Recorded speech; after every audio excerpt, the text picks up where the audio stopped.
अल्हम्दुलिल्लाहि रब्बिल आलमीन वस्सलातु वस्सलामु अला अशरफिल अंबिया'i वल मुरसलीन व अला आलिहि व अस्हाबिहि व मन तबिअहुम बि ihसानिन इला यौमिद्दीन अम्मा बअद फ़अऊज़ु बिल्लाहि मिनश शैतानिर रजीम बिस्मिल्लाहिर रहमानिर रहीम या अय्युहल्लज़ीना आमनू ला तुक़द्दिमू बैन यदयिल्लाहि व रसूलिहि वत्तक़ुल्लाह इन्नल्लाहा समीउन अलीम सदक़ल्लाहुल अज़ीम।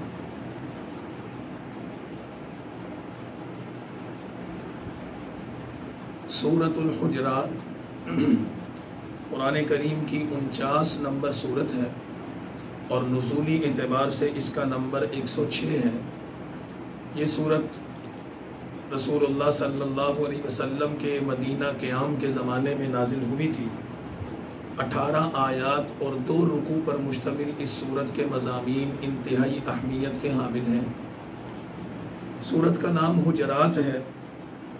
इसकी आयत नंबर 4 में युनादूनका मिन वराइल हुजरात के लफ्ज़ में हुजरात का ज़िक्र है। हुजरा अरबी ज़बान में घर या कमरे को कहते हैं और नबी करीम सल्लल्लाहु अलैहि वसल्लम के घर मुबारक को कुरान करीम ने हुजरात की इस्तिला में इस्तेमाल किया। इस वजह से इस सूरत का नाम हुजरात है। और इस सूरत में रसूलुल्लाह सल्लल्लाहु अलैहि वसल्लम की ज़ात के हवाले से, मुसलमानों के इज्तिमाई ज़िंदगी के हवाले से और मुसलमानों के मकारम अखलाक के हवाले से बहुत से मज़ामीन इसमें ज़िक्र किए गए हैं। इस वजह से इस सूरत को सूरतुल अखलाक, सूरतुल आदाब भी कहा जाता है। इस सूरत की एक खुसूसियत यह है कि इसमें 5 मरतबा अल्लाह ताला ने ईमान वालों को मुखातिब करते हुए फरमाया या अय्युहल्लज़ीना आमनू, और फिर इस खिताब के तहत बड़े खूबसूरत और बड़े कीमती इरशादात हैं। सूरत का आगाज़ अल्लाह और उसके रसूल के अदब का हुक्म देते हुए किया जा रहा है और इसमें यह बताया जा रहा है कि ईमान वालों को चाहिए कि वो अल्लाह और उसके रसूल सल्लल्लाहु अलैहि वसल्लम को जब तक अल्लाह और उसके रसूल सल्लल्लाहु अलैहि वसल्लम के हुक्म के बारे में जान ना लें, अपने फ़ैसले और अपनी राय का इजहार न किया करें और अल्लाह और उसके रसूल से आगे बढ़ने की कोशिश न करें। यानी कि खाम खा ऐसी बातें करें कि जो उन्होंने अल्लाह और उसके रसूल से नहीं सुनी, या किसी मामले में उनके सामने अल्लाह और उसके रसूल की हिदायत मौजूद नहीं और वो खुद से उस पर अपनी राय ज़नी कर दें, इससे मना फरमा दिया। दूसरी चीज़ ये फरमा दी कि ईमान वालों को चाहिए कि वो नबी करीम सल्लल्लाहु अलैहि वसल्लम से खिताब करते हुए, बातचीत करते हुए अपनी आवाज़ को पस्त रखा करें और आप सल्लल्लाहु अलैहि वसल्लम की आवाज़ से उनकी आवाज़ ऊंची नहीं होनी चाहिए। और इसके ज़िमन में ये बात भी बता दी कि वो आप सल्लल्लाहु अलैहि वसल्लम को ऐसे ना पुकारा करें जैसे एक दूसरे को नाम लेकर पुकारते हैं या किसी कुन्नियत से पुकारते हैं, बल्कि आपको अदबन या रसूल अल्लाह या नबी अल्लाह ऐसे अलकाबात से पुकारें। ये अदब व एहतराम रसूलुल्लाह की ज़ात की से इतना लाजिम है कि अल्लाह ताला फरमाते हैं कि अगर कोई अपनी आवाज़ को रसूलुल्लाह की आवाज़ से बुलंद करेगा, उसकी इस बेअदबी की वजह से उसके सारे आमाल ज़ाया हो सकते हैं और अल्लाह ताला की मग़फ़िरत और उसकी रहमत से वो महरूम हो सकता है। इसी तरह इज्तिमाई और मुआशरती ज़िंदगी के हवाले से आदाब बयान किए गए, जिनमें पहली चीज़ ये बताई गई कि अफवाह साजी पर कान न धरो। उड़ती हुई ख़बरें, सुनी सुनाई बातें और अफवाह फैलाई गई, उन पर कान धर कर यकीन कर लेना और उसको आगे फैलाना, इससे मना किया गया। इसी तरह ये भी फरमाया गया कि अगर कोई शख्स तुम्हारे पास कोई ख़बर लाए तो तुम उसकी पहले तहकीक करो, उसके बारे में यकीन हासिल करो, बग़ैर तहकीक, बग़ैर तस्दीक किसी बात को आगे ना पहुँचाओ। और इस ज़मन में रसूलुल्लाह सल्लल्लाहु अलैहि वसल्लम के सहाबा की तारीफ़ करते हुए फरमाया कि अल्लाह ताला ने तुम्हारे दिलों में ईमान की मोहब्बत डाल दी है और तुम्हारे दिलों को अल्लाह ताला ने ईमान से सजा दिया है और तुम्हारे दिल को अल्लाह ने कुफ़र और खुदा की और उसके रसूल की नाफरमानी से दूर करके बेजार कर दिया है। सहाबाई कराम को ये तारीफ़ और ये इल्क़ाब और ये एज़ाज़ अता फरमाने के बाद ये बात फरमाई गई। तीसरी बड़ी बात इस सूरत में कि दुनिया के तमाम मुसलमान आपस में भाई भाई हैं। इन्नमल मुअमिनून इख़्वा, तो फिर जब वो तमाम मुसलमान आपस में भाई भाई हैं उनके दरमियान गलतफहमियाँ पैदा हो जाएं, लड़ाई झगड़े तक नौबत आ जाए, तनाज़ात हों, तो तुम उनकी उस लड़ाई में, तनाज़े में फ़रीक बनने की बजाय उनके दरमियान सुलह करवाओ। काले को, गोरे को, अमीर को, गरीब को, फ़कीर को, ताकतवर को, कमज़ोर को, इस तरीके से फ़ैसला करने की बजाय इस ईमान वालों का फ़ैसला हक़ और सच की बुनियाद पर करो और उनके दरमियान तनाज़ात को ख़त्म करवाने में अपना किरदार अदा करो। चौथी चीज़ ये फरमाई कि मुआशरती ख़राबियाँ और बुराइयाँ मुख्तलिफ़ तरीक़ों से पैदा होती हैं। उनमें से एक ये भी है कि कोई एक मुसलमान किसी दूसरे मुसलमान का मजाक उड़ाए, उसका नाम बिगाड़े, उसकी किसी आदत का मजाक उड़ाए, उस पर कोई तंज करे, इससे मना कर दिया गया। तमस्खुर और मजाक को मना करते हुए एक दूसरे की इज़्ज़त और एहतराम को लाजिम करार दे दिया गया। इसके ज़िमन में दूसरी बात ये फरमाई, एक दूसरे पर ऐब लगाना, ताना देना, दूसरों को जलील करना, इससे मना कर दिया गया। इसी तरह किसी शख्स को बुरे लक़ब से पुकारना, उसकी कोई छेड़ बना देना, उसके लिए कोई बुरा और नामुनासिब लक़ब या कोई खिताब मुकर्रर कर देना, ये सारी चीज़ें मना हैं। चौथी चीज़ ये फरमाई, किसी के बारे में बदगुमानी मत करो बल्कि हुस्न ज़न से काम लो। और इसी तरह अल्लाह और उसके रसूल सल्लल्लाहु अलैहि वसल्लम ने बदगुमानी को किस्ब और झूठ करार दिया, इस बदतरीन फ़ेल से बचो। पाँचवीं बात ये फरमाई, मुसलमानों को एक दूसरे की अयूब और कमज़ोरियाँ तलाश नहीं करनी चाहिए बल्कि एक दूसरे की टो में लग कर उनके अयूब की पर्दादारी करने की बजाय उनकी पर्दा पोशी करनी चाहिए और उनके अयूब और कमज़ोरियों पर पर्दा डालना चाहिए।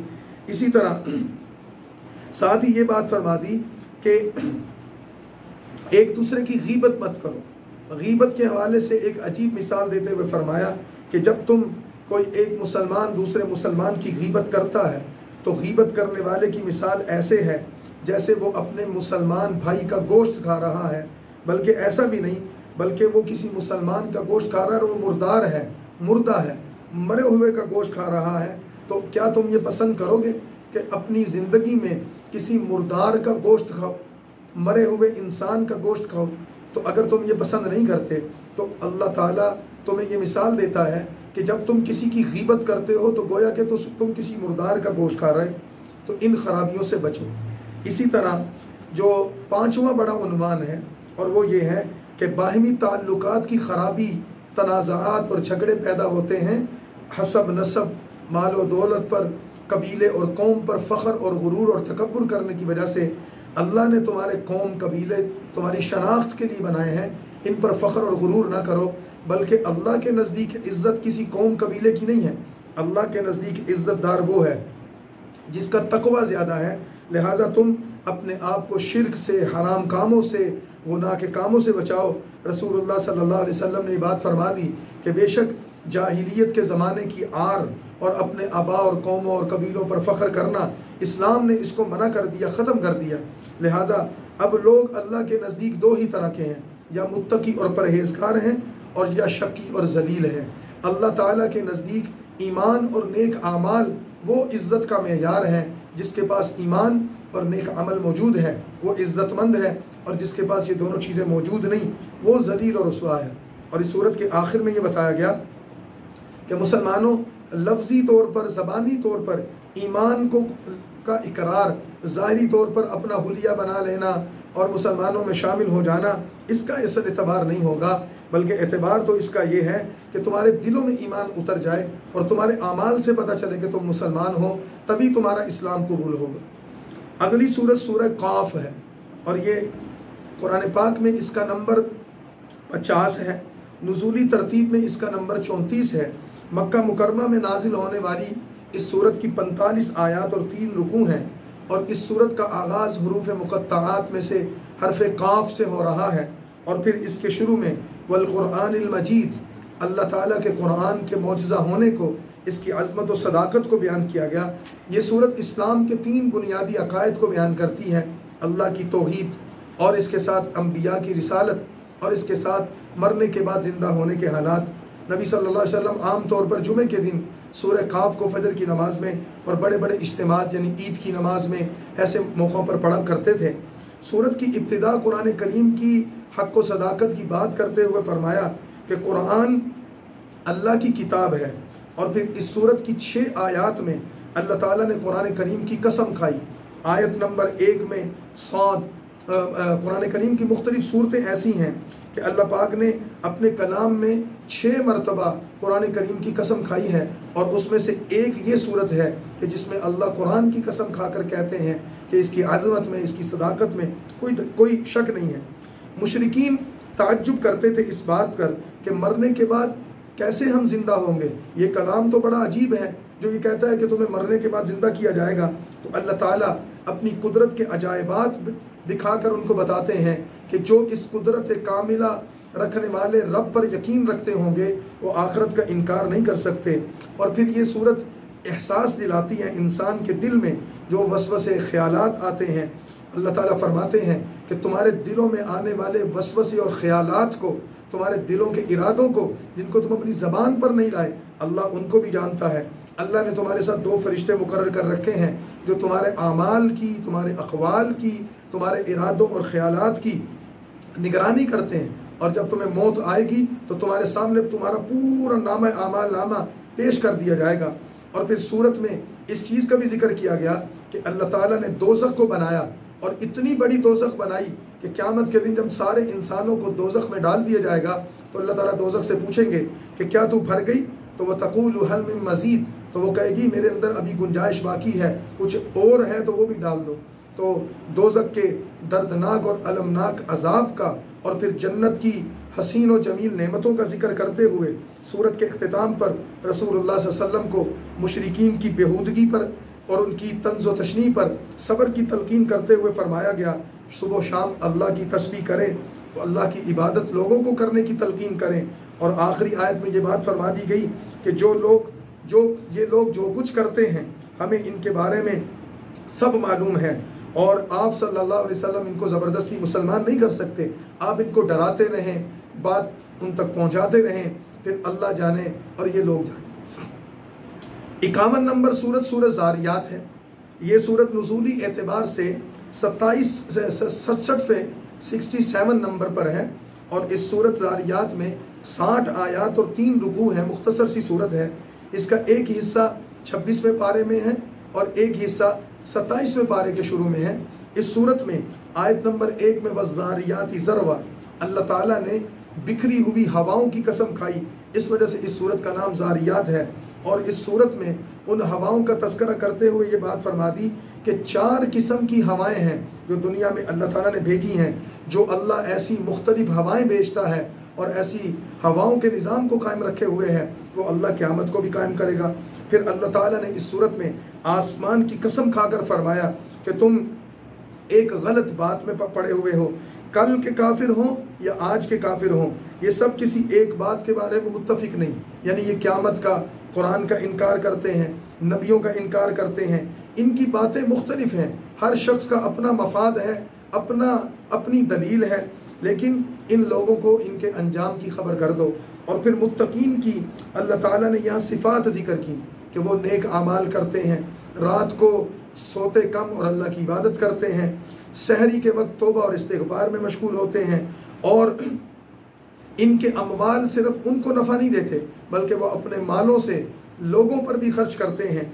ईमान वालों की सिफ़ात ज़िक्र करने के बाद अल्लाह की अज़मत और उसकी कुदरत के मुख्तलिफ दलाइल बयान करते हुए मिसाल के तौर पर ज़मीन को अल्लाह की निशानी बताया कि ज़मीन, उसकी ज़िंदगी, उस पर चश्मे, दरिया, पहाड़, दरख्त, उस पर चलने वाले जानवर और उसकी ज़मीन के अंदर पैदा होने वाले ख़जाने, ये सब अल्लाह की निशानी है।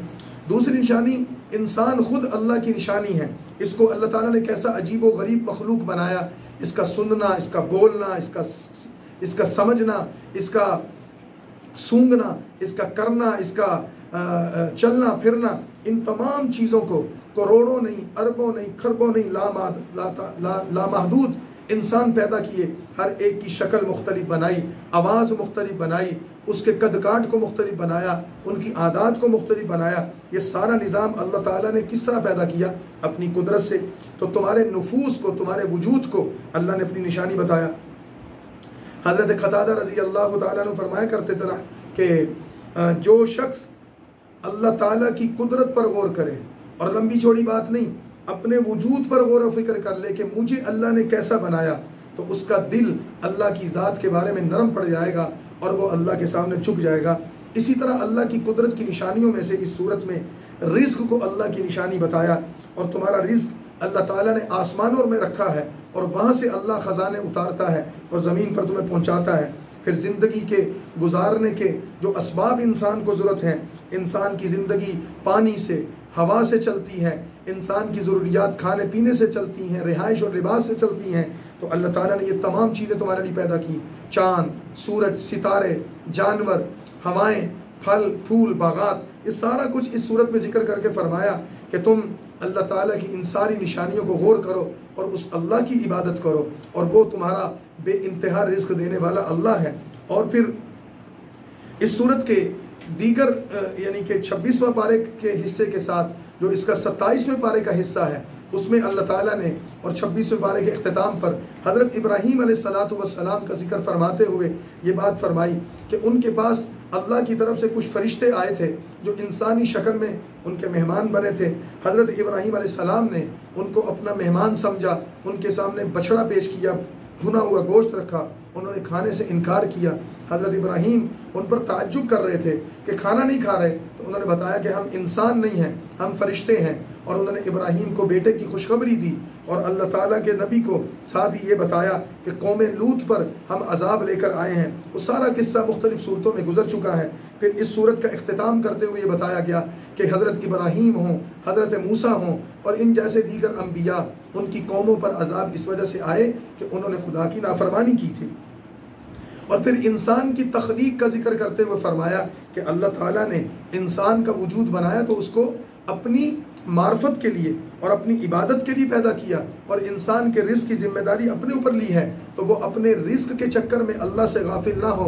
लिहाजा इंसानों को चाहिए अल्लाह की इबादत में मशगूल रहें, रिज़्क़ की मसरूफियत तुम्हें खुदा की इबादत से महरूम ना कर दे। अगली सूरत सूरत तूर है। सूरत तूर कुरान करीम में 52वें नंबर पर है और नुज़ूल के एतबार से इसका नंबर 76 है। 49 आयात और 2 रुकू पर मुश्तमिल इस सूरत को मक्का मुकरमा में नाजिल किया गया। रसूलुल्लाह सल्लल्लाहु अलैहि वसल्लम पर नाजिल होने वाली इस सूरत को तूर इस वजह से कहा जाता है कि अल्लाह ताला ने इसकी पहली आयत में वत्तूर, उसकी कसम खाई, तूर पहाड़, वो तूर पहाड़ जिसके मकाम पर अल्लाह ने हज़रत मूसा अलैहिस्सलाम का से खिताब फरमाया था। इस सूरत की पहली आयत में अल्लाह ताला ने 5 चीज़ों की कसम खाई है। तूर की खाई है, किताब मस्तूर की खाई है, और रक्की मंशूर की खाई है, बैत मामूर की खाई है।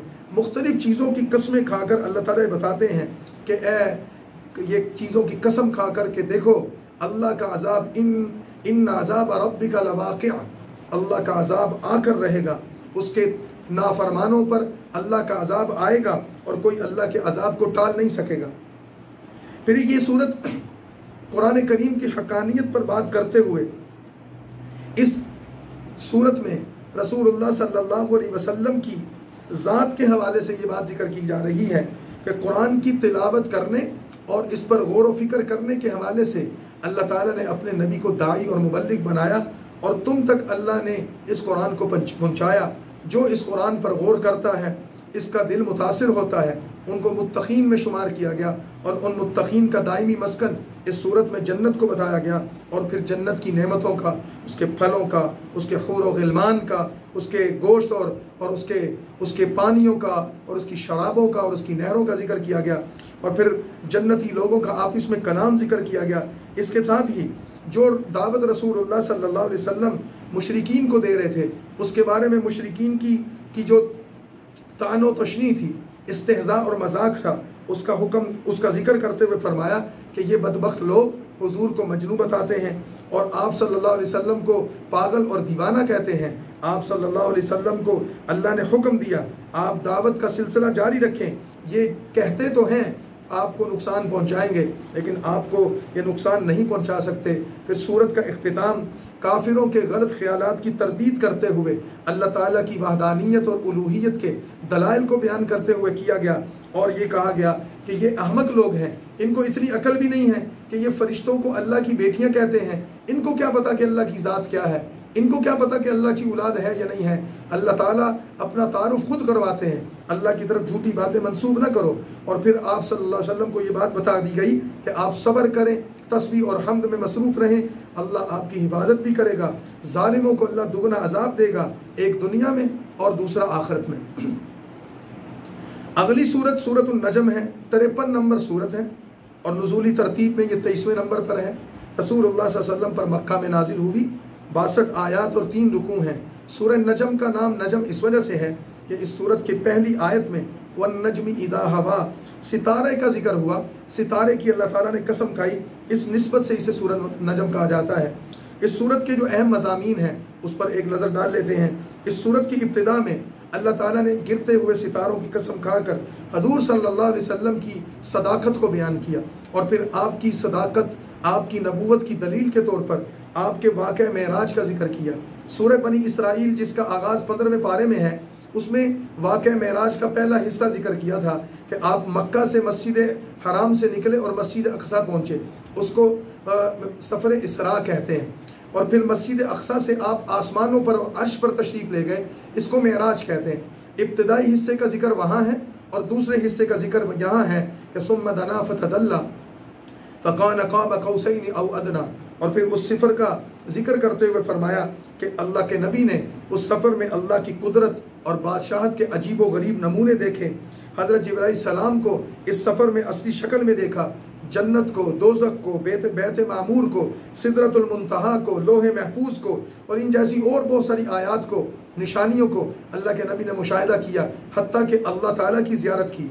और फिर सूरह नजम में मुशरिकीन की मज़म्मत की गई, उनके बुतों लात और इज़्ज़ा और मनात जिनकी वो इबादत करते थे और फरिश्तों को खुदा की बेटियां कहते थे, इसका जिक्र करते हुए फरमाया क़यामत आने वाली है, तुम्हारे बुरे आमाल का हिसाब लिया जाएगा और मुत्तकीन को उनके अच्छे आमाल का हिसाब बदला दिया जाएगा। और फिर इस सूरत में इंसानों के इनफरादी और इज्तिमाई आमाल का जिक्र करते हुए फरमाया कोई इंसान किसी दूसरे का बोझ नहीं उठाएगा, हर इंसान को अपने आमाल का खुद जवाब देना होगा। और फिर ये सूरत अल्लाह ताला की कुदरत को बयान करती है कि अल्लाह ताला की ज़ात कैसी है। कभी वो अल्लाह तुम्हें अपनी कुदरत से हंसाता है, कभी रुलाता है, कभी मारता है, कभी ज़िंदा करता है, कभी वो नर पैदा करता है, कभी मादा पैदा करता है, कभी वो अल्लाह ताला बच्चा देता है, कभी बेटी देता है, कभी वो मालदार बनाता है, कभी वो गरीब बनाता है, कभी वो नाफरमानों को मोहलत देता है, कभी वो उनको हलाक करता है। ये सारी चीज़ें बताकर मुशरिकीन को मुखातिब करते हुए सूरत का इख्तिताम ये किया कि तुम इस कलाम इलाही के बारे में ताज्जुब करते हो, कभी हंस रहे हो, हंसते रहो, एक वक्त आएगा कि तुम रोगे। आज तुम इस कलाम पर हंस रहे हो, कल तुम रोगे। आज तुम्हारी हंसी बंद नहीं होती, कल तुम्हारा रोना ख़त्म नहीं होगा। तुम आज खेल कूद में पड़े हो और क़यामत के दिन तुम्हारा ये खेल कूद तुम्हारे लिए अजाब और वईद बन जाएगा। और आयात सजदा को जिक्र करके इस सूरत की तकमील कर दी और हुक्म दिया कि अल्लाह के बंदो तुम अल्लाह की इबादत करो और अल्लाह के सामने सजदा अदा करो। फिर इस सूरत से आगे सूरतुल कमर है, कमर चांद को कहते हैं, ये भी मक्की सूरत है। कुरान करीम में इसका नंबर 56 है और नुज़ूल में इस सूरत का नंबर 37 है। इस सूरत की पहली आयत इक़्तरबतिस्साअतु वन्शक़्क़ल क़मर, उसमें आसमान पर चमकते हुए चांद के टूटने का जिक्र है जो रसूलुल्लाह सल्लल्लाहु अलैहि वसल्लम का मौजज़ा था। इस वजह से इस सूरत को सूरतुल कमर कहते हैं। इस सूरत की पहली आयत में चांद के टूटने को कुर्ब क़यामत से तशबीह दी गई है कि ये चांद का टूटना, हुजूर अलैहिस्सलाम की उंगली के इशारे से चांद का 2 टुकड़े हो जाना और फिर आपकी उंगली के इशारे से उसका मिल जाना, ये इस बात की दलील है क़यामत बिल्कुल सर पर खड़ी है। कुर्ब क़यामत के साथ ही शक्के कमर का हुजूर का मौजूदा भी जिक्र करने के साथ ही फरमाया कि उस दिन का इंतज़ार करो कि आप सल्लल्लाहु अलैहि वसल्लम जिसकी तुम्हें इत्तला दे रहे हैं, यानी क़यामत के दिन। और फिर फरमाया उस क़यामत के मंजर को देखो जब ये लोग अपनी कब्रों से निकल कर आ जाएंगे और कोई उनको पूछने वाला नहीं होगा। काफिरों के चेहरों पर जिल्लत होगी और वो पुकारेंगे लेकिन उनकी कोई पुकार सुनेगा नहीं। और फिर इस सूरत में इबरत के तौर पर हज़रत नूह अलैहिस्सलाम की कौम का जिक्र किया, कौम आद का जिक्र किया, कौम समूद का जिक्र किया, कौम लूत का जिक्र किया और मुख्तलिफ कौमों के हालात जिक्र करके फरमाया ये सारी कौमें अपने अंजाम को पहुंची क्योंकि उन्होंने अपने नबियों की दावत को कबूल नहीं किया था और इस अपने नबियों की दावत का इनकार किया था। और फिर फरमाया कि इन तमाम की तमाम नबियों की तालीमात का खुलासा और हासिल वो है कि जो अल्लाह ताला ने रसूलुल्लाह सल्लल्लाहु अलैहि वसल्लम को इरशाद फरमाया और वो कुरान की शक्ल में है, और कुरान के बारे में फरमाया कि बेशक हमने कुरान को लोगों की समझने के लिए आसान कर दिया है। कुरान के आसान होने का मतलब ये है इसे पढ़ना, इसे याद करना, इससे नसीहत हासिल करना, इस पर अमल करना बहुत ही आसान है। छोटे छोटे मासूम बच्चे और बूढ़े बुजुर्ग, मर्द और ख़वातीन कुरान को याद कर लेते हैं। और फिर सूरत का इख्तिताम इस बात पर फरमाया कि अल्लाह ताला ने एक चीज़ तकदीर बनाई है, हमने हर चीज़ को ख़ास अंदाजे से पैदा किया है, लोहे महफूज बनाया है, हर चीज़ का इल्म वहाँ मौजूद है। और फिर अकीदा तकदीर के हवाले से बात करते हुए फरमाया कि इंसानों के बारे में जो चीज़ माजी में हो चुकी है या मुस्तकबिल में होने वाली, वो तमाम की तमाम चीज़ें अल्लाह ताला ने अपने किरामन कातिबीन के ज़रिए लोहे महफूज में लिख रखी हैं। और किसी इंसान को मामूली से मामूली गुनाह को भी हकीर नहीं समझना चाहिए, वो भी उसके लिए नुकसान हो सकता है। और किसी से मामूली नेकी को भी ज़ाया नहीं समझना चाहिए, उसका भी उसको नफ़ा हो सकता है। और फिर आखिर में मुत्तकीन को अच्छे अंजाम, अल्लाह की रज़ा और इज़्ज़तदार घर यानी जन्नत की खुशखबरी देते हुए फरमा दिया कि अल्लाह की रहमत तुम्हारे ऊपर होगी और तुम जन्नत में दाखिल किए जाओगे। 55 नंबर सूरत सूरतुर रहमान है। नुज़ूली इतिबार से ये सूरत 97 नंबर पर है और ये सूरत रसूलुल्लाह सल्लल्लाहु अलैहि वसल्लम पर मक्का मुकरमा में नाजिल हुई। सूरह रहमान 78 आयात और 3 रुकू पर मुश्तमिल कुरान करीम की मशहूर सूरत है। इस सूरत का पहली आयत ही अर्रहमान, इस वजह से अल्लाह के सिफाती नाम पर इस सूरत का नाम रखा गया है। इस सूरत का दूसरा नाम उरूसुल कुरान भी है। हज़रत अली की रिवायत है, वो फरमाते हैं कि रसूलुल्लाह सल्लल्लाहु अलैहि वसल्लम ने फरमाया हर चीज़ की एक जीनत होती है और कुरान की उरूस और कुरान की दुल्हन या कुरान की जीनत वो सूरह रहमान है। और इस सूरत रहमान में अल्लाह ताला ने अपनी नेमतें जिक्र फरमाई हैं, जिसमें सबसे बड़ी और सबसे बुनियादी नेमत कुरान है कि अल्लाह ने कुरान उतारा, इंसान को कुरान सिखाया। और फिर कुरान करीम का तारुफ करवाते हुए अल्लाह ताला ये बात फरमाते हैं, सूरज, चाँद और इससे मुतल्लिक़ जितना निज़ाम है ये सारा अल्लाह ताला ने बनाया। दरख्त अल्लाह ने बनाए, ज़मीन अल्लाह ने बनाई, मुख्तलिफ मेवे, अनाज, फल, फूल, सब्ज़ियाँ, तरकारियाँ और जो कुछ ज़मीनों में पहाड़ों, दरख्तों की शक्ल में है, हैवानात की शक्ल में है और उनसे तुम नफ़ा उठाते हो, ये सब अल्लाह ताला की देन है। और फिर इस सूरत के दूसरे रुकू में अज़ाब का जिक्र किया गया, जो काफिर हैं उनके अज़ाब के बारे में बताया गया। आग के शोले, उठता हुआ धुआं और जहन्नुम की वो चंगारियाँ और चंगारें और दोज़खियों के लिए उसका खोलता हुआ पानी जो उनकी अंतड़ियों को और उनके मैदों को काट कर रख देगा, उसका जिक्र करते हुए फरमाया कि काफिरों को, नाफरमानों को क़यामत के दिन गिरफ्तार किया जाएगा, पकड़ा जाएगा और उनके चेहरों की स्याही और उन पर पड़ी हुई नहुसत से वो पहचान लिए जाएंगे और उन मुजरिमों को दोज़ख की आग में डाला जाएगा। और फिर इस सूरत में इख्तिताम करते हुए अल्लाह ताला की जन्नतों में जो बेइंतहा, बेशुमार, अजीबो गरीब और लाजवाल नेमतें हैं उनका जिक्र किया गया, जो हर एक नेमत एक से बढ़कर है। और फिर 31 बार इस सूरत में सवाल किया गया, फबी अय्यि आलाइ रब्बिकुमा तुकज़्ज़िबान, ये तुम्हारी पैदाइश से लेकर तुम्हारी पैदाइश, तुम्हारा बचपन, लड़कपन, जवानी, बुढ़ापा, फिर तुम्हारी मौत के बाद की ज़िंदगी और क़यामत के दिन अल्लाह ताला की तरफ से मिलने वाले तुम्हारे लिए इनामात, ये सब कुछ अल्लाह ताला बार बार तुमसे पूछते हैं। तुम अल्लाह ताला की कौन कौन सी नेमत को जुटलाओगे, अल्लाह की कौन कौन सी नेमत का इनकार करोगे। और फिर इस सूरत का इख्तिताम इस बात से किया गया कि जिस मुबारक ज़ात के नाम यानी रहमान से इस सूरत का आगाज़ किया गया है, ये सूरत ये कहती है कि उस रहमान ज़ात को ही हमेशा बाकी रहना है। हर चीज़ फ़ना हो जाएगी लेकिन उस अल्लाह का नाम हमेशा बाकी रहेगा। इस पर इस सूरत को ख़त्म कर दिया गया। सूरत रहमान से अगली सूरत सूरतुल वाक़िया है। सूरतुल वाक़िया भी मक्की सूरत है। कुरान करीम में इसका नंबर 56 है। नुज़ूली तरतीब में ये सूरत 46वें नंबर पर है। 96 आयात और 3 रुकू पर मुश्तमिल इस सूरत को वाक़िया इस वजह से कहते हैं कि इसकी पहली आयत में इदा वक़अतिल वाक़िया का लफ्ज़ आया, उससे मुराद वाक़े होने वाली, वजूद में आने वाली, वुकू होने वाली वो कौन सी चीज़ है, वो क़यामत है। इस वजह से इस सूरत को वाक़िया कहा जाता है। इस सूरत के बारे में हज़रत अब्दुल्लाह इब्न मसूद रज़ियल्लाहु ताला अन्हु फरमाते हैं, रसूलुल्लाह सल्लल्लाहु अलैहि वसल्लम ये बात फरमाई है। हज़रत अब्दुल्लाह इब्न मसूद की रिवायत है कि जो शख्स हर रात को सूरह वाक़िया पढ़ने का मामूल बना ले, अल्लाह ताला उसको फाकों से महफूज रखेंगे। इस वजह से इसको पढ़ने में रोज़ाना के मामूलात में शामिल करना चाहिए। सूरत का आगाज़ क़यामत के ज़िक्र से किया गया। जब क़यामत कायम होगी, ज़मीन पर ज़लज़ला आ जाएगा, पहाड़ रेज़ा रेज़ा हो जाएंगे, इंसान 3 ग्रोहों में तकसीम हो जाएंगे। कुरान कहता है एक अस्हाबुल यमीन होंगे। इस सूरत में अस्हाबुल यमीन का जिक्र किया गया, दाएं हाथ वाले, वो कौन हैं? जो जन्नती होंगे। दूसरे अस्हाबुल शिमाल, बाएं हाथ वाले, वो कौन हैं? वो दोज़खी होंगे। और साबिकून, वो कौन लोग हैं? वो ख़ास मोमिनीन और मुत्तकी जो नेकी में बढ़ चढ़ कर हिस्सा लेते थे और सबकत ले जाते थे। फिर इन तीनों ग्रोहों के पहचान, आमाल, किरदार को जिक्र करते हुए हर एक को जो अल्लाह की तरफ से इनको बदला मिलने वाला है वो इस सूरत में जिक्र किया गया। इस सूरत में कुरान करीम की अज़मत के दलाइल जिक्र किए गए और फिर सितारों की कसम खाकर ये बताया गया कि अल्लाह ताला ने सितारे पैदा किए। और आज की साइंस, फल्कियात के माहिरीन ये बताते हैं कि दुनिया में इस वक्त कहकशाएँ लाखों की तादाद में मौजूद हैं, उनमें मिलियन बिलियन ट्रिलियन सितारे मौजूद हैं और हर एक सितारा दूसरे से बड़ा, रोशन, चमकदार और मुख्तलिफ सिफ़ात का हामिल है। इस सूरत ने उस तरफ तवज्जो दिलाई कि जब कुरान करीम नाजिल हो रहा था तो इंसानों के पास ऐसे वसाइल या असबाब मौजूद नहीं थे कि वो सितारों का इल्म रखते।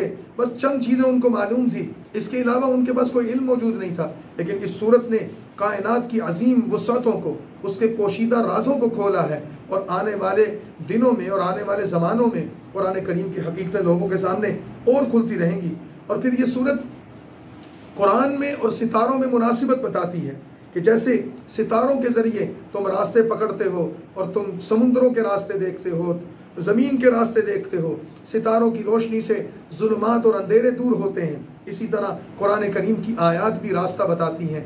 ये रोशन सितारे हैं जो तुम्हें हिदायत देती हैं, जो तुम्हें रास्ता बताती हैं, तुम्हें जुल्मात और कुफर से निकाल कर तुम्हें अल्लाह ताला की रोशनी में और नूर में लाती हैं। और फिर सूरत का इख्तिताम करते हुए ये बात फरमाई गई कि तीनों गिरोह जो अस्हाबुल यमीन हैं, अस्हाबुल शिमाल हैं, साबिकून हैं, उन तीनों के लिए अल्लाह ताला की तरफ से बदला मुकर्रर है। लिहाजा अल्लाह की तस्बीह और हम्द बयान करते रहो और अपने अपने आमाल के बदले में अंजाम का इंतज़ार करो। अगली सूरत सूरतुल हदीद है। तरतीब में उसका नंबर 57 है और नुज़ूली एतबार से ये सूरत 94 नंबर पर है। और ये सूरह हदीद मदनी सूरत है। हदीद इस सूरत का नाम इस वजह से रखा गया कि इस सूरत की आयत नंबर 29 में इसकी आयत नंबर 25 में अनज़लनल हदीद कि अल्लाह फरमाते हैं हमने लोहा उतारा। हदीद लोहे को कहते हैं, उसका जिक्र है, वो एक नफ़ा बख्श चीज़ है। इस वजह से इस सूरत को हदीद कहा गया। 29 आयात और 4 रुकू पर मुश्तमिल ये सूरत, इसमें बुनियादी तौर पर इब्तिदा में जो आयात हैं उन 6 आयात में अल्लाह की कुदरत बयान की गई कि इस कायनात में जो कुछ है, ज़मीन व आसमान की हर चीज़ का मालिक अल्लाह है और हर चीज़ अल्लाह की हम्द व तस्बीह बयान कर रही है और उस पर कोई गालिब नहीं है। दूसरी चीज़ इस सूरत में ये बयान की गई कि अल्लाह और उसके रसूल पर ईमान लाने और दीन की सरबुलंदी के लिए अपनी जान, अपना माल और अपनी इज्जत को कुर्बान करो। इन्फाक़ फ़ी सबीलिल्लाह की तालीम देते हुए ये फरमाया गया है कि तुम्हें क्या हो गया है कि तुम लोगों बुखल करते हो, अल्लाह के रास्ते में माल खर्च नहीं करते और फिर तुम्हारी मौत के बाद ये मालो मता तुम्हारे किसी काम नहीं आने वाला, तुम्हारी औलाद इसको उड़ाएगी, ज़ाया करेगी। लिहाजा अपनी ज़िंदगी में अल्लाह के रास्ते में खर्च करो। और इन्फाक़ फ़ी सबीलिल्लाह की ज़बरदस्त तालीम के साथ तीसरा मज़मून जो इस सूरत में बयान हुआ वो दुनिया की ज़िंदगी की हकीकत बयान की गई कि दुनिया की ज़िंदगी की कोई बुकत और कोई हकीकत नहीं है, आरज़ी ज़िंदगी है। दुनिया की रंगीनियाँ और रोशनी ये धोखा है, इससे सबक हासिल करो। अपने नस्ब और अपने कौम और कबीले और मालो दौलत पर फ़ख्र करने की बजाय तुम अल्लाह ताला की ज़ात पर भरोसा करो। और इस दुनिया की मिसाल देते हुए फरमाया ये एक खेती की तरह है जिसकी सरसब्जी और तरोताज़गी को देखकर काश्तकार खुश होता है और फिर एक वक्त आता है कि वो जल जाती है, ख़त्म हो जाती है, पानी उसको तबाह कर देता है, फसल बर्बाद हो जाती है और उसके हाथ में कुछ नहीं रहता। दुनिया की ज़िंदगी भी इसी तरह है। और फिर ये सूरत आखिरत की ज़िंदगी की तरफ मुतवज्जे करते हुए कहती है कि वो हमेशा की नेमतें और हमेशा रहने वाली ज़िंदगी है, उसकी तैयारी करो। और फिर जन्नत के हुसूल के लिए मुसलमानों को कहा जा रहा है कि वो जन्नत जो अल्लाह ने तुम्हारे लिए बनाई है उसकी नेमतों पर गौर करो। ज़मीन व आसमान से ज़्यादा वुसअत है उस जन्नत की जो ईमान वालों के लिए सजाई और बनाई गई है। और फिर इस सूरत के अख्तिताम पर यह बात बता दी कि हमने मुख्तलिफ चीज़ें दुनिया में नाजिल की और उतारी, उनमें से एक लोहा भी है जो लोगों के लिए उसमें नफ़ा है, उससे हथियार बनते हैं, उससे अशिया बनती हैं, उससे तिजारत की जाती है, उससे नफ़ा और फ़ायदा हासिल किया जाता है। और फरमाया कि मुख्तलिफ अम्बिया अलैहिमुस्सलाम जैसे कि हज़रत नूह, हज़रत इब्राहीम, ईसा इब्न मरियम और दीगर अम्बिया अलैहिमुस्सलाम इस दुनिया में किस लिए आए थे? अल्लाह का वादा लेकर, अल्लाह का नूर लेकर, मोमिनीन को खुशखबरी देने और काफिरों को डराने के लिए आए थे। लिहाजा ये कुरान भी उन्हीं नबियों के तालीमात का हासिल है जो रसूलुल्लाह सल्लल्लाहु अलैहि वसल्लम को अता किया गया है। लिहाजा तुम भी इस कुरान के नूर से रोशनी हासिल करो और अपनी ज़िंदगियों को हिदायत के रास्ते पर चलाओ। यहाँ पर 27वां पारा मुकम्मल हो गया। अगला 28वां पारा है और 28वां पारा भी मुख्तलिफ सूरतों पर मुश्तमिल है, छोटी छोटी सूरतें हैं। उसमें से सबसे पहली सूरत सूरतुल मुजादिला है। कुरान करीम में इसका नंबर 58 है, नुज़ूली तरतीब में उसका नंबर 105 है। सूरह मुजादिला मदनी सूरत है, 22 आयात और 3 रुकू हैं। मुजादिला कहते हैं झगड़ा करने को। इस सूरत की आयत नंबर 1 में और पहले रुकू में एक वाक़या जिक्र किया गया है कि खुला बिन्त सालिबा रज़ी अल्लाह ताला अन्हा एक सहाबिया हैं जो अल्लाह के नबी की खिदमत में अपना एक मसला लेकर आई और बात ऐसे कर रही थी जैसे झगड़ा होता है। तो रसूलुल्लाह सल्लल्लाहु अलैहि वसल्लम पर यह सूरत नाजिल हुई। तो उस औरत के उस अमल या उस गुफ्तगू के अंदाज पर इस सूरत का नाम रखा गया मुजादिला। हमने सूरह अहज़ाब के शुरू में पढ़ा था कि एक हुक्म है ज़िहार। अरब में एक रिवायत थी, अगर कोई शख्स अपनी बीवी को ये कह देता कि तू मुझ पर मेरी माँ की तरह है या तेरी पुश्त मेरी माँ की तरह है, तो अरब कहते थे कि ये बीवी हराम हो गई, गोया कि वो मेरी माँ बन गई। कुरान करीम ने वहाँ ये बात बताई कि नहीं, इस तरह कहने से कोई माँ नहीं बनती। उसकी तफसील और उसका हुक्म यहाँ सूरह मुजादिला में जिक्र किया गया कि खौला बिन्त सालिबा ने अल्लाह के नबी की खिदमत में आकर अर्ज़ किया कि मेरे खामिद ने मुझे ये कहा है, ओस बिन सामित रज़ी अल्लाह ताला उनके खामिद थे, कि तू मेरी माँ की तरह है, मुझ पर मेरी माँ की तरह है। तो अब वो कहते हैं कि तू मुझ पर हराम हो गई। तो या रसूलुल्लाह, मैं कमज़ोर औरत हूँ, मेरे बच्चे छोटे हैं, मेरे खामिद को मुझसे मोहब्बत है, आप मेरे लिए कोई रास्ता निकालें। तो अल्लाह के नबी सल्लल्लाहु अलैहि वसल्लम ने फरमाया कि अल्लाह के हुक्म का इंतज़ार कर। तो जब अल्लाह ताला की तरफ से उन्होंने दुआ की तो अल्लाह ताला की तरफ से आयात नाजिल हुई जिसमें उस औरत के उस वाक़या को जिक्र किया गया कि अल्लाह ताला ने उस खातून का वो कौल सुन लिया जब वो अल्लाह के नबी से इस बात पर झगड़ा कर रही थी कि मेरे लिए कोई गुंजाइश निकालें, ये जाहिलियत के हुक्म की वजह से मुझे मेरे खामिन से जुदा न किया जाए। तो फिर अल्लाह ताला ने इसमें ये आयात उतारी। पहली बात ये फरमाई, कोई किसी को मुंह से माँ कह दे तो वो माँ नहीं हो जाती, माँ वो है जो तुम्हें पैदा करती है, जिसके वजूद से तुम आते हो। और दूसरी बात फरमाई, जो लोग अपनी औरतों से ज़िहार कर देते हैं, यानी ये बात कह देते हैं, उनको ये हुक्म दिया कि उस ज़िहार करने से उनकी औरतें उन पर हराम नहीं हो जाती, बल्कि उन औरतों के आर्जी तौर पर तात्तुल हो जाएगा और उस रिश्ते में तुम्हें कफ़ारा अदा करना होगा। और फिर उस कफ़ारे की शक्ल बता दी कि तहरीरु रक़बा, या तो तुम ग़ुलाम आज़ाद करो, ग़ुलाम आज़ाद करने की नौबत नहीं तो फिर तुम्हें 60 रोज़े रखने होंगे मुसलसल, और अगर कोई इतना कमज़ोर हो के रोज़े ना रख सकता हो तो फिर उसको 60 मस्कीनों को खाना खिलाना होगा। ये चीज़ें यहाँ पर जिक्र कर दी। और उसके साथ ही फिर इस सूरत में कुछ अहकामात भी दिए गए रसूलुल्लाह सल्लल्लाहु अलैहि वसल्लम के तवस्सुत से कि मुसलमानों मुआशरती ज़िंदगी के आदाब सीखो। यहूदियों की एक आदत थी या मुनाफिकीन की एक आदत थी कि हुज़ूर सल्लल्लाहु अलैहि वसल्लम की खिदमत में आते तो मजलिस में बैठकर कान में कानापूसी करते रहते, सरगोशियाँ करते रहते। तो फरमाया कि ये साजिशें करते हैं, मुसलमानों तुम इनकी देखा देखी आपस में सरगोशियाँ ना किया करो। और मजलिस के आदाब बता दिए कि जब 2-4 लोग किसी मजलिस में बैठे हों तो फिर एक दूसरे के कान में बात ना करें, ये मजलिस के आदाब के ख़िलाफ़ है। इसी तरह मजलिस के आदाब में से एक अदब ये बताया कि जब कुछ लोग किसी जगह पर बैठे हों और जगह की किल्लत हो तो बाद में आने वालों को जगह दो, उनको उनके लिए गुंजाइश पैदा करो। ये आदाब मजालिस में शामिल है। इससे तुम्हारा इत्तेमाद बरकरार रहेगा, एक दूसरे के साथ मोहब्बत होगी, बदइत्तेमादी नहीं होगी और एक दूसरे का एहतराम और इकराम भी लाजिम होगा। इसी तरह फिर इस सूरत में 2 गिरोहों का जिक्र किया गया, एक हिज़्बुश शैतान है और एक हिज़्बुर रहमान है। हिज़्बुश शैतान वो हैं जैसे कि मुनाफिक हैं, यहूदियों से दोस्ती रखते हैं, ईमान लाने की कसम खाते हैं लेकिन उनके दिलों में कुफ्र बड़ा हुआ है। फरमाया ये शैतान का लश्कर है। और रहमान का लश्कर वो है कि जो अल्लाह और उसके रसूल पर सच के दिल से ईमान लाए। उनके लिए अल्लाह ताला की नेमतों का जिक्र किया गया कि उनके दिलों में ईमान अल्लाह ने जमा दिया, उनकी अल्लाह ने गैबी मदद की और उनको जन्नत में दाखिल किया जाएगा। और चौथी चीज़ ये, अल्लाह ने उनसे अपनी रज़ा का ऐलान कर दिया, अल्लाह उनसे राज़ी, वो अल्लाह से राज़ी। उलाइका हिज़्बुल्लाह, ये अल्लाह की जमात और अल्लाह का लश्कर है और यही कामयाब है। अगली सूरत सूरतुल हशर है। ये सूरत कुरान करीम में 59वें नंबर पर आई है। नुज़ूली तरतीब में इसका नंबर 101 है। मदनी सूरत है। सूरह हशर में 24 आयत और 3 रुकू हैं और इस सूरत को हशर इस वजह से कहते हैं कि इसकी दूसरी आयत में वल्लज़ी अख़रजल्लज़ीन कफ़रू मिन अहलिल किताबि मिन दियारिहिम लिअव्वलिल हश्र, इसका जिक्र आया है। दरअसल हश्र कहते हैं जलावतनी करने को। तो इस सूरत में यहूदियों के कुछ कबाइल को मदीना मुनव्वरा से निकलने पर मजबूर कर दिया था। उन्होंने रसूलुल्लाह और मुसलमानों से दगा किया था, धोखा किया था।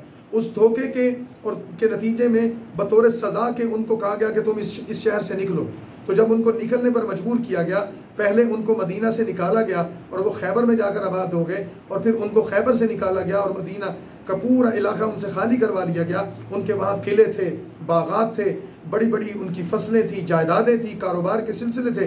कोई तसव्वुर भी नहीं कर सकता था कि यहूदी इस इलाके से निकलेंगे। तो अल्लाह ताला ने बतौर इबरत के उनका जिक्र किया कि अल्लाह ताला ने उन यहूदियों से इस सरजमीन को खाली करवा कर मुसलमानों को दे दिया। ये अल्लाह के मानने वालों की कामयाबी है।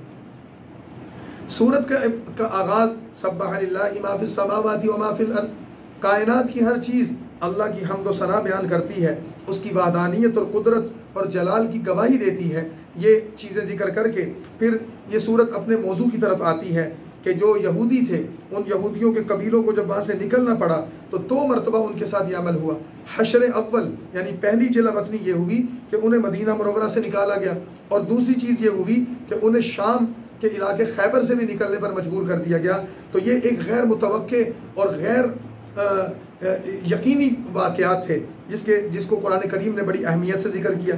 इसी तरह इस सूरत में माल गनीमत के कुछ अहकाम जिक्र किए गए कि यहूद के कबीला बनु नज़ीर को जब मदीना मुनव्वरा से निकाला गया तो मुसलमानों को बहुत सा माल गनीमत हासिल हुआ, उसकी तफसील जिक्र की गई, उसके अहकाम जिक्र की गए। तीसरी चीज़ इस सूरत में माल फ़ै का जिक्र किया गया। माल गनीमत और माल फ़ै में फ़र्क यह है कि मुसलमान जब काफिरों पर हमला करें या जंग हो और जंग के नतीजे में जो माल हासिल होता है वो माल गनीमत है, और जो माल मुसलमानों को जिहाद और किताल के बगैर हासिल होता है उसको माल फ़ै कहते हैं। माल गनीमत की तकसीम कैसे होगी इसकी तफसील हम सूरह अनफाल में बयान कर चुके हैं, और माल फ़ै की तकसीम कैसे होगी इसकी तफसील इस सूरत में जिक्र की गई। फरमाया कि माल फ़ै जो बगैर जंग और किताल के हासिल हुआ है इस पर मुसलमानों का हक नहीं, सिर्फ अल्लाह और उसके रसूल का हक है। अल्लाह के नबी अपनी मर्ज़ी से जिसको चाहें, फ़ुक़रा को, मसाकीन को, मुहताजों को, कराबतदारों को जिसको चाहें दे, अल्लाह ने ये इख्तियार उनको दे दिया है। और इसमें फिर इस्लामी इक़्तिसादियात के कुछ उसूल भी जिक्र किए गए कि दौलत को चंद लोगों के हाथों तक महदूद नहीं रहना चाहिए, बल्कि उसको तक़सीम होना चाहिए, उसको गर्दिश में आना चाहिए। और फिर इक़्तिसादियात के उसूलों में ये बात जिक्र कर दी गई कि जब दौलत मालदारों के हाथों और तजोरियों से निकल कर मुआशरे में फिरेगी, चलेगी, इससे मालदार तो फ़ायदा उठाएंगे ही उठाएंगे, और अबा को भी फ़ायदा होगा, मज़दूरों को भी फ़ायदा होगा। लिहाजा दौलत के जब ख़जाने जमा करने की बजाय उसको तक़सीम करो, उसको फैलाओ, उसको सर्कल में रखो, ये कुरान करीम जिक्र करता है। फिर ये बात जिक्र कर दी कि इस सूरत में कि रसूलुल्लाह सल्लल्लाहु अलैहि वसल्लम तुम्हारे लिए मेयार हैं, जो चीज़ का हुक्म दे उसको मानना तुम पर लाजिम है, जिस चीज़ से वो मना कर दें उसका इनकार तुम पर लाजिम है। ये कुरान करीम की ये सूरत और इसकी ये आयात रसूलुल्लाह सल्लल्लाहु अलैहि वसल्लम को मेयार करार देती हैं। इसी तरह इस सूरह हशर में अल्लाह ताला की तरफ से मुहाजिरीन और अंसार का जिक्र करते हुए उनकी खिदमात दीनिया की तारीफ़ की गई। इसी तरह यहूदी और मुनाफिकीन की साजिशों और उनके गंदे और बुरे किरदार का जिक्र करते हुए उनकी मजम्मत की गई, और मुसलमानों को कहा गया कि तुम मुनाफिकों और यहूदियों की तरह ना हो जाना। और फिर इस सूरत का इख्तिताम करते हुए इंसान को उसकी गफलत और उसकी लापरवाही पर, जो अल्लाह और उसके रसूल से दूर होता है और बदअमली करता है, उस पर एहसास दिलाते हुए उसकी ज़िंदगी पर इज़हार अफसोस किया गया। और इस सूरत का इख्तिताम अल्लाह ताला के अस्माउल हुस्ना पर किया गया, जिसमें अल्लाह की किबरियाई का बयान है कि वो अल्लाह जो वहदहु ला शरीक है, आलिमुल गैब व शहादा है, रहमान और रहीम है, मलिकुल कुद्दूस सलामुल मुमिनुल मुहैमिनुल अज़ीज़ुल जब्बार अल मुतकब्बिर है। और इसी तरह और सिफ़ात जिक्र करके अल्लाह ताला की सिफ़ात के साथ इस सूरत को ख़त्म कर दिया गया। अगली सूरत नंबर 60 सूरतुल मुम्तहिना है। नुज़ूली तरतीब में इसका नंबर 91 है। सूरह मुमतहिना मदनी सूरत है और ये 13 आयत और 2 रुकू पर मुश्तमिल है। इसकी आयत नंबर 10 में इदा जाअकुमुल मुमिनातु मुहाजिरातिन फम्तहिनुहुन, इम्तिहान का जिक्र है। ऐसी औरतें कि जो हिजरत करके ईमान का दावा करके आपके पास आई हैं, उन पर एतमाद करने से पहले उनको परखो, उनको आजमाओ, उनकी आजमाइश करो। ये अहकाम इस सूरत में जिक्र किए गए हैं।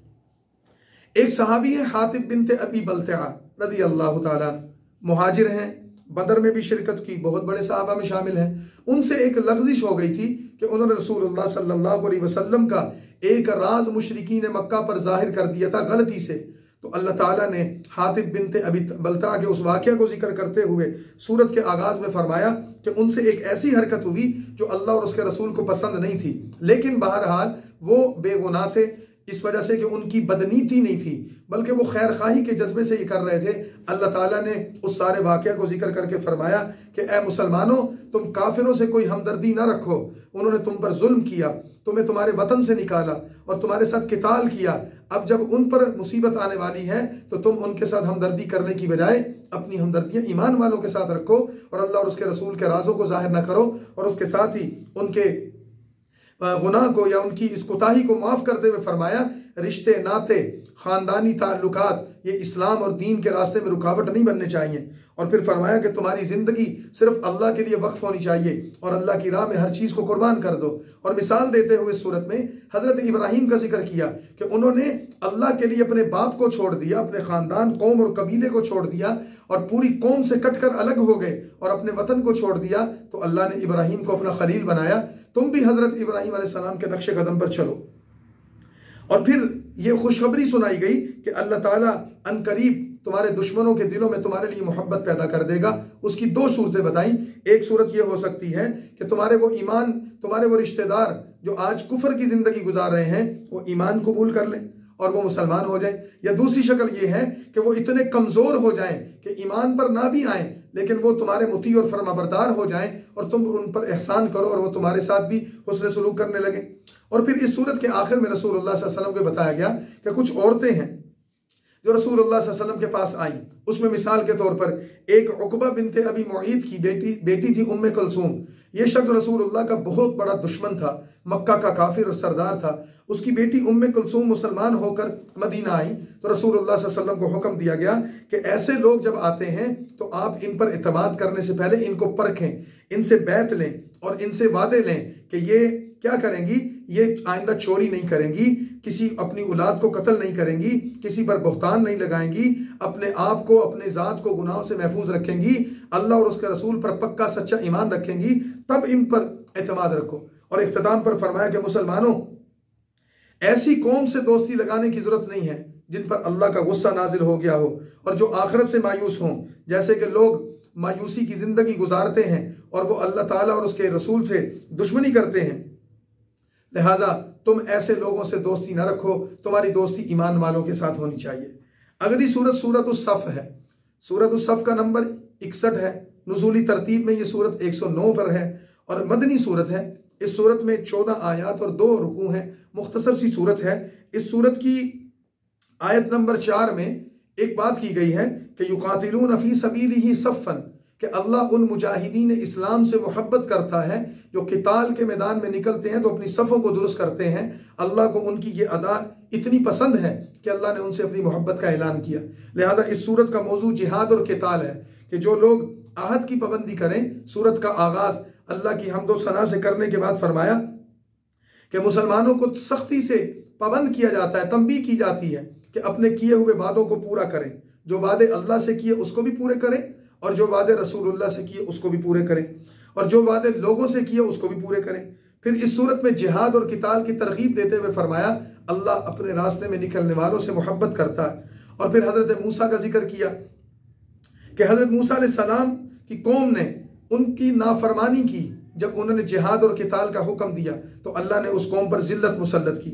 इसी तरह हज़रत ईसा अलैहिस्सलाम के बारे में बताया, वो भी बनी इसराइल के पैगंबर थे और उन्होंने नबी करीम सल्लल्लाहु अलैहि वसल्लम के आने की ये खुशखबरी दी कि मैं बनी इसराइल का पैगंबर ईसा इब्न मरियम तुम्हें खुशखबरी देता हूँ कि मेरे बाद एक पैगंबर आने वाले हैं, उनका नाम अहमद होगा।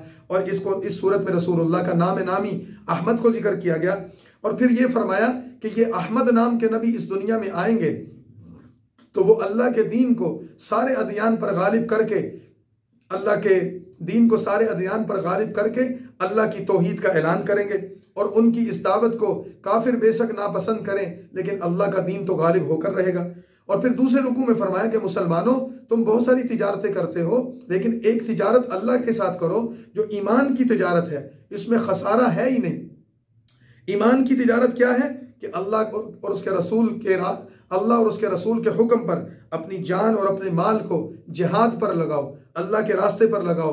इस तिजारत में नफ़ा ही नफ़ा है, नुकसान कोई नहीं। और नफ़ा क्या है? अल्लाह तुम्हें जन्नत में दाखिल करेगा, तुम्हारे गुनाहों को माफ़ करेगा, तुम्हें हमेशा कामयाबी की ज़िंदगी और फलाह अता करेगा।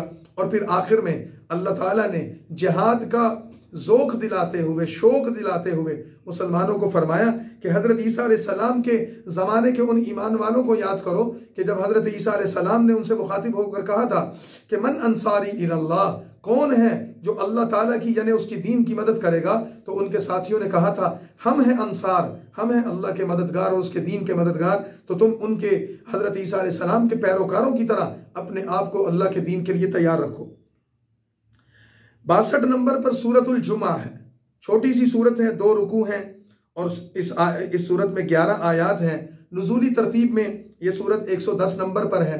अल्लाह की हम्द व सना से इस सूरत का आगाज़ है और चूँकि इस सूरत में जुमा का जिक्र है, उसके अहकाम का जिक्र है, इस वजह से इसको सूरत जुमा कहते हैं। सूरत के आगाज़ में अल्लाह की हम्द व सना के बाद बताया कि रसूलुल्लाह सल्लल्लाहु अलैहि वसल्लम की बेअसत का मकसद ये है कि ये लोगों को अल्लाह की आयात सुनाएं, कुरान करीम के ज़रिए लोगों का तज़किया करें, किताब और हिकमत की तालीम दें और लोगों को कुफर के अंधेरों से निकाल कर इस्लाम की रोशनी की तरफ लेकर आएँ। और फरमाया कि आप सल्लल्लाहु अलैहि वसल्लम से पहले हज़रत ईसा अलैहिस्सलाम आए थे और उनके मानने वालों को अल्लाह ताला ने तौरात की शक्ल में, और उससे पहले जो हज़रत मूसा अलैहिस्सलाम आए थे उनके मानने वालों को अल्लाह ताला ने किताब अता की थी। तो इंजील हज़रत ईसा पर नाजिल हुई, तौरात हज़रत मूसा पर नाजिल हुई। तो अल्लाह ताला फरमाते हैं कि देखो बनी इसराइल को जो किताबें दी गईं, अल्लाह के अहकाम, शरीयत के अहकाम दिए गए, उन्होंने उस पर अमल नहीं किया। किताब को उठाकर फिरते थे, सीने से लगाते थे। उसकी मिसाल देते हुए फरमाया कि बनी इसराइल की मिसाल गधे की तरह है। अगर किसी गधे के ऊपर किताबें लाद दी जाएं तो वो गधा आलिम नहीं बन जाता, उस गधे को कोई आलिम नहीं कहता, साहिब इल्म नहीं कहता। तो जिन लोगों के पास दीन और शरीयत का इल्म हो और वो उस पर अमल ना करें तो वो उस गधे की तरह है कि जिसके ऊपर किताबें तो लदी हुई हैं, इल्म उसके ऊपर लदा हुआ है, लेकिन वो उस पर अमल करने के लिए तैयार नहीं। तो हुजूर सल्लल्लाहु अलैहि वसल्लम के ज़रिए इस उम्मत को तिलावत किताब मिली है, तालीम किताब मिली है, तज़किया मिला है, हिकमत किताब मिली है। तो तुम्हारे ऊपर एक बोझ आ गया। अब तुम देखो कि तुमने आलिम बनना है, इंसान बनना है, या तुमने गधा बनना है। यहूद या ईसाई या बनी इसराइल के लोग वो तो गधों की तरह ज़िंदगी गुजारते रहे, मुक़द्दस किताबों का नाम तो लेते थे लेकिन अमल कोई नहीं करते थे। और फिर उन्हें मुबाहले की दावत देते हुए फरमाया गया कि अगर ये कहते हैं कि हम अल्लाह के औलिया और उसके दोस्त हैं और अल्लाह हमसे मोहब्बत करता है, तो इन यहूदियों को कहो, बनी इसराइलियों को कहो कि तुम मौत की तमन्ना करो, तुम अल्लाह के दोस्त हो, उसकी जन्नत के हकदार हो, तो अल्लाह तुम्हें मौत दे दे तो तुम जल्दी से जन्नत में जाओ। तो ये ऐसे बुज़दिल, कम हिम्मत और ऐसे बेदीन और खुदा के दुश्मन हैं, ये कभी मौत की तमन्ना नहीं करेंगे। इनको पता है जैसे ही हमें मौत आएगी खुदा का अजाब हम पर आएगा। और फिर इस सूरत के इख्तिताम में नमाज जुमा की फर्जियत बयान की गई और उस हवाले से ईमान वालों को मुखातिब होकर फरमाया कि जुमे की अजान सुनते ही हर किस्म की तिजारत, खरीदो फरोख्त तुम पर हराम कर दी गई है, वो नाजायज़ है। जुमे के वक्त जब जुमे की दूसरी अजान हो जाती है तो उस दौरान जब खुतबा होता है और जुमे की नमाज होती है, किसी भी किस्म का लेन देन करना वो हराम और नाजायज़ है। फरमाया अल्लाह के जिक्र की तरफ आओ, हाँ जुमा अदा करने के बाद फिर मार्केटों में जाओ, तिजारत करो, अल्लाह का फजल और रिज्क तलाश करो। इस पर इस सूरत को मुकम्मल कर दिए। 63 नंबर सूरत सूरतुल मुनाफिकून है। नुज़ूल एतबार से इसका नंबर 104 है और ये सूरत में 11 आयात और 2 रुकू हैं। मदीना मुनव्वरा में नाजिल हुई। इस सूरत में चूंकि मुनाफिकून का जिक्र है, पहली आयत में मुनाफिकून की बात की गई है, इस वजह से इस सूरत को मुनाफिकून कहते हैं। इस सूरत में मुनाफिकीन के झूठ, उनकी बदअखलाकी, उनका किरदार, उनकी साजिशें, उनका मुसलमानों के बारे में बुग़्ज़ व इनाद और मुसलमानों को नुकसान पहुंचाने के लिए उनके मंसूबे, उन सब का मकरूह चेहरा अल्लाह ताला ने खोल दिया है, पर्दा हटा दिया है और फरमाया कि ये मुनाफिक ऐसे हैं कि ये झूठ, मकर और फरेब से, धोखेदही से काम लेते हैं। इनकी ज़बान पर कुछ है और इनके दिलों पर कुछ है, ये काबिल इत्माद नहीं है। अल्लाह कभी भी इनकी मग़फ़िरत नहीं करेगा। अगर रसूलुल्लाह सल्लल्लाहु अलैहि वसल्लम इनके बारे में इस्तिग़फ़ार करें, इनकी सिफारिश भी करें, अल्लाह इनको कभी माफ़ नहीं करेगा। ये काफिर और मुनाफिक अल्लाह और उसके रसूल को ज़िल्लत में नाउज़ुबिल्लाह देखना चाहते हैं, लेकिन इज़्ज़त तो सारी अल्लाह और उसके रसूल और ईमान वालों के लिए है। और फरमाया कि ईमान वालों, ऐसे लोगों पर कभी भरोसा ना करना जिनके ज़बान पर कुछ हो और जिनके अमल में कुछ हो। और फिर इन मुनाफिकों को नजासत की तरह करार देता है। वो फरमाया कि ना इनके अंदर ईमान है, ना यकीन, ना तवक्कुल, ना इनके अंदर मोहब्बत है, ना मार्फत है, ना इसार है, ना इनके अंदर खौफ व खशियत है। ये सारे के सारे दुनिया के गंदे कीड़े हैं, लिहाजा इनसे बचो। और फिर मुसलमानों को आखिर में आदाब सिखाए और उसके साथ ही ये वसीयत इस चीज़ की कर दी कि मुसलमानों, तुम्हारी औलाद और तुम्हारा माल तुम्हें अल्लाह और उसके रसूल से गाफिल न कर दें। तुम भी कहीं मुनाफिकाना तर्ज ज़िंदगी का शिकार ना हो जाना। अपने इस माल को, अपनी इस औलाद को अल्लाह की नेमत समझो और इसको दीन के कामों पे लगाओ। अगली सूरत सूरत अत-तग़ाबुन है। सूरत तग़ाबुन 64 नंबर सूरत है और 108 नंबर है नुज़ूली एतबार से। ये सूरत भी मदनी है और इसमें 18 आयात और 2 रुकू हैं। ये सूरत मदनी है, लेकिन इसके मज़ामीन की तरतीब आम तौर पर मक्की सूरतों की तरह है कि इसमें अल्लाह ताला ने ज़्यादातर आखिरत के अहवाल को और अल्लाह ताला की कुदरत को जिक्र किया है। अल्लाह की कुदरत की निशानियाँ और उसकी हम्द व सना से इस सूरत का आगाज़ होता है और इस सूरत में अल्लाह ताला की नेमत के शुक्र करने वाले और उसकी नेमत का कुफरान करने वाले और गुज़िश्ता अक़वाम का जिक्र किया गया। झूठ, अल्लाह ताला की तरफ झूठी बातें मंसूब करने वाले और तकज़ीब, अम्बिया की तकज़ीब करने वालों का जिक्र किया गया। और यौम तग़ाबुन, कि तग़ाबुन क्या है, इस सूरत के में क़यामत के दिन को यौम तग़ाबुन करार दिया गया कि यह खसारे और नुकसान का दिन है। अल्लाह और उसके रसूल की नाफरमानियाँ करने वाले क़यामत के दिन खसारे और नुकसान में होंगे, उनका जिक्र किया गया। और फिर इस सूरत के आखिर में भी मुसलमानों को यह बात फरमाई गई कि मुसलमानों, तुम्हारा माल, तुम्हारा औलाद और तुम्हारी बीवियाँ, ये तुम्हारे लिए फितना है, यानी इम्तिहान है। कहीं इनमें मशगूल होकर अल्लाह और उसके रसूल को भूल ना जाना। अल्लाह और उसके रसूल की इताअत और फर्माबरदारी में लगना और अपनी औलादों और अपने माल और अपनी बीवियों को भी इस पर लगाना। और फिर अल्लाह से डरने, ईमान वालों को अल्लाह के रास्ते में खर्च करने और बुखल से बचने की नसीहत करते हुए इस सूरत को मुकम्मल कर दिया गया। अगली सूरत सूरत अत-तलाक है। कुरान करीम में इसका नंबर 65 है। नुज़ूली तरतीब में ये सूरत 99 है। सूरत अत-तलाक भी मदनी सूरत है और जैसे कि इसके नाम से पता चल रहा है कि इस सूरत में तलाक के हवाले से कुछ अहकाम हैं। तलाक के हवाले से बहुत सारे अहकामात हम सूरह बकरा में पढ़ चुके हैं, लेकिन इस सूरत में भी बकिया कुछ अहकाम जिक्र किए गए हैं, तो इस वजह से इस सूरत का नाम तलाक रखा गया है। एक तो इस सूरत के आगाज़ में ये बताया गया कि तलाक देने का सही तरीका क्या है। लोग अपनी बीवी को तलाक देना चाहें, ये एक नापसंदीदा अमल है, लेकिन अगर ऐसी मजबूरी हो, हालात ऐसे बन गए, मियाँ बीवी की ज़िंदगी नहीं गुजर रही, तो फिर तलाक दो। लेकिन ये नहीं कि 100 तलाक़ें दे दो, 10 20 तलाक़ें दे दो, फरमाया नहीं।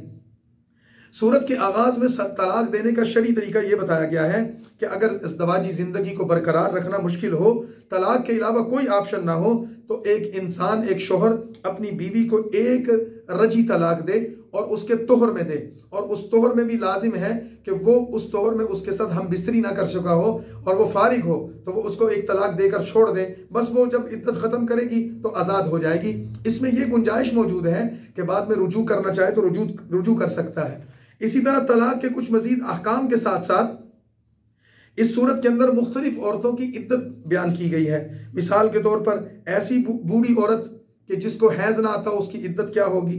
वो बच्ची जिसका कम सीनी में बलूगत से पहले ही निकाह हो गया, ऐसी औरत जो हामिला है, ऐसी औरत उसकी इद्दत क्या होगी। फिर इद्दत के ज़माने में जो नान नफ़का दिया जाएगा मर्द की तरफ से औरत को, उसके कुछ मसाइल जिक्र किए गए। और फिर इस सूरत में 4 मरतबा मुसलमानों को कहा गया कि वमन यत्तक़िल्लाह, अल्लाह से डरो, अल्लाह से डरो। जो अल्लाह से डरेगा, जो अल्लाह से डरेगा, बार बार तलकीन की गई, क्योंकि हुकूकुल इबाद की अदायगी बहुत ज़्यादा अहमियत की हामिल है और मियाँ बीवी का रिश्ता बहुत करीबी है। जब ये रिश्ता जुड़ता है, मोहब्बत भी बहुत परवान चढ़ती है, और जब ये रिश्ता टूटता है तो फिर नफ़रत भी बहुत ज़्यादा होती है। तो फरमाया कि ऐसी नफ़रत में ना जाओ और ऐसे मुबालगे में ना जाओ। हुकूक की अदायगी में अल्लाह से डरो, और अगर रिश्ता नहीं चल रहा तो उसको जारी रखना है तो अल्लाह से डर कर जारी रखो, अगर ख़त्म करना है तब भी अल्लाह से डर कर उसको ख़त्म करो, लेकिन किसी के साथ जुल्म और ज़्यादती ना करो। और फिर इस सूरत के इख्तिताम पर अल्लाह ताला की इस कायनात ज़मीन व आसमां और अर्ज़ व समा की तख्लीक पर अल्लाह की कुदरत की निशानियों को जिक्र करते हुए सूरत को ख़त्म कर दिया। 28वें बारे की आखिरी सूरत कुरान करीम की 66 नंबर सूरत, सूरत तहरीम है। नुज़ूल एतबार से इसका नंबर 7 है और ये सूरत भी मदनी है। तहरीम का माना होता है किसी चीज़ को हराम करना, जैसे कि इस सूरत की आयत नंबर 1 में या अय्युहन नबी लिमा तुहर्रिमु मा अहल्लल्लाहु लक, कि आप सल्लल्लाहु अलैहि वसल्लम ने कुछ चीज़ें अपने ऊपर हराम कर ली थी, ये बात कह दी थी, एक वाक़या पेश आ गया था तो आप सल्लल्लाहु अलैहि वसल्लम को इस चीज़ से मना किया गया। हदीस में आता है कि आपने शहद का पानी पीने से अपने आप को रोक दिया था कि मैं आइंदा नहीं पीऊंगा।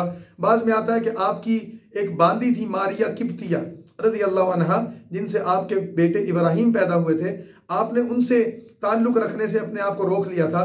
तो अल्लाह के नबी सल्लल्लाहु अलैहि वसल्लम ने इस बात पर इस सूरत के आगाज़ में ये बात फरमाई है कि ए नबी सल्लल्लाहु अलैहि वसल्लम, जो चीज़ अल्लाह ने आप पर हराम नहीं की आप अज खुद उसको अपने ऊपर क्यों हराम करते हैं।